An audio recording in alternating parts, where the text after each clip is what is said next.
Today we're at Deception Pass State Park at the north end of Whidbey Island in Washington State.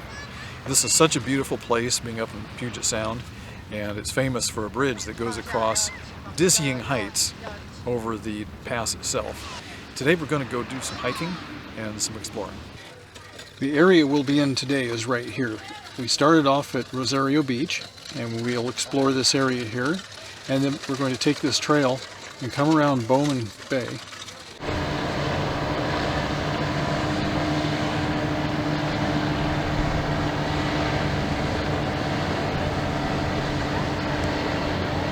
Behind me is an Indian wood carving of the Maiden of Deception Pass. When you think of the beach, you usually think of sand. We don't have sand here, we've got pea gravel. Look at this.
There's a lot of picnic tables here all over this area. There's also an area for large groups to get together and have picnics, barbecues, family gatherings, whatever you need. During the summer months, the Discovery Center is open, and they have interpretive exhibits in there that talk about the area and some things around it. But if you look closely at the sign, you'll see what this building used to be. Here at the Explore Washington channel, we've been traveling all over Washington and even going into other states to show you really interesting places, and we do that to encourage you to get out and explore on your own. We want to know if you like these videos, if they're helpful, and if there's something else you'd like to see, and you can do that by leaving comments below.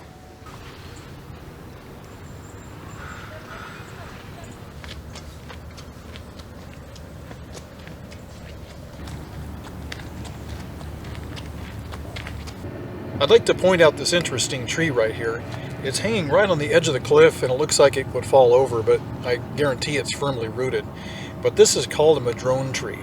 Normally they grow in southern Oregon and northern California, and they seem to like hot weather. I was always surprised when I found them up here in northern Washington because it just doesn't seem like their native habitat, but for some reason they do grow.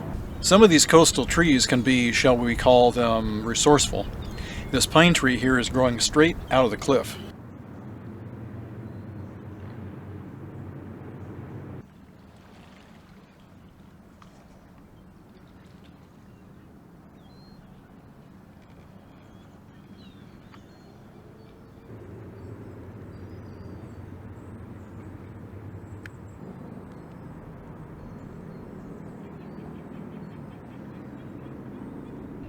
Hey look, picnic tables out in the middle of the water.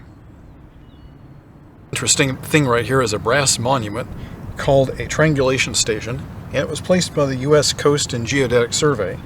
It says we're exactly 54.39 feet. So if they wanted to measure something like a survey man would do, they would come right here and set up at this exact spot. If you come with young children, be sure and watch out for them pretty closely. Keep them close. There's a lot of dangerous areas, including sharp drop-off ledges. You can see it's quite a ways down there.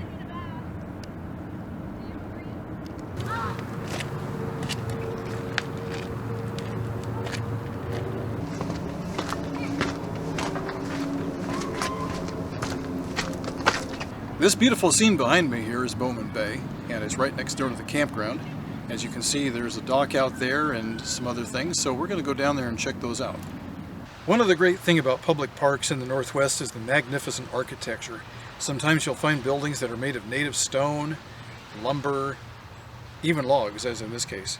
This is the inside of the building. You can see behind me there's picnic tables, and most of it is enclosed. Beside me over here, you can see where there's wood cook stoves. There's cast iron on top, so you can put your pots and pans, and you can cook quite a bit on these. And over here is where you put all the wood. They've got 3 of them around here, so you could do any kind of picnic or gathering just about any time of year. Have you ever heard of the Civilian Conservation Corps? Well, maybe you've heard of Timberline Lodge or Yellowstone Lodge. Those are examples of structures that were built by the Civilian Conservation Corps back in the 1930s. Right behind me are 2 more buildings, and we're going to go take a look at those. Back in the Depression era of the 1930s, a lot of people were out of work. So President Roosevelt created the Civilian Conservation Corps in an effort to return men to meaningful jobs that they could be proud of.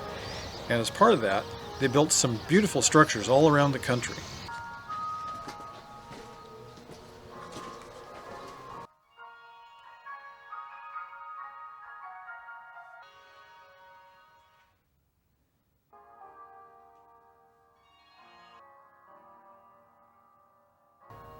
In Washington, more than 100 Ccc camps operated between 1933 and 1942. These are all the camps in Washington that they had created.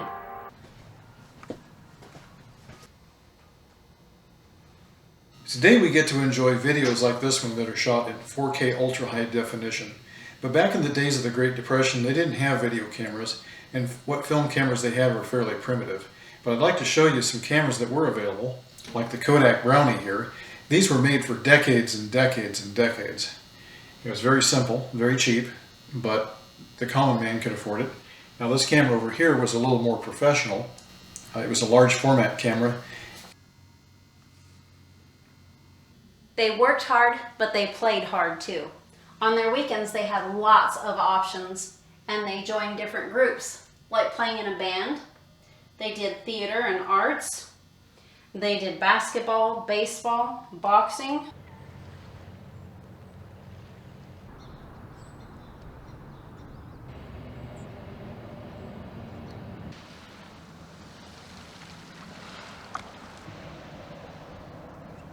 Look at these interesting marks. These are from the crab lines. We've had a wonderful day here at Deception Pass. It's a very large park, and I think it would take at least a week to see all of it. There's a lot of different things to do here, but it's getting late and we've got to head back through the trail still. This is the Deception Pass Bridge here in the background. Now there are 2 pieces to this bridge. One part goes across, lands on an island, and then it continues across to the other side. So we're going to go over there and get a closer look of this.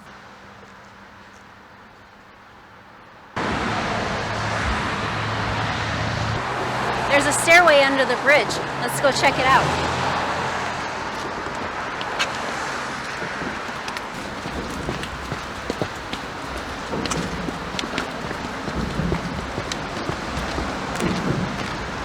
Looks like there's a few choices.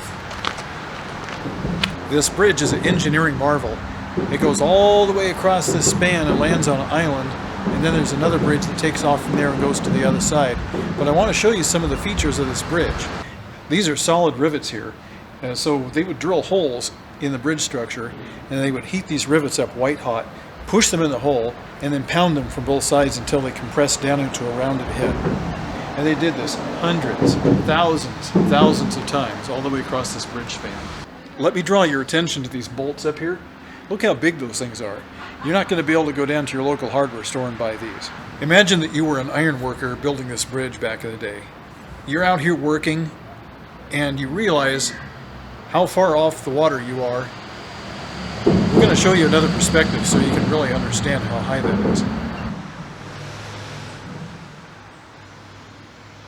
The way they built these concrete bridges was to use lumber, and they built concrete forms. And that's what makes those stripes.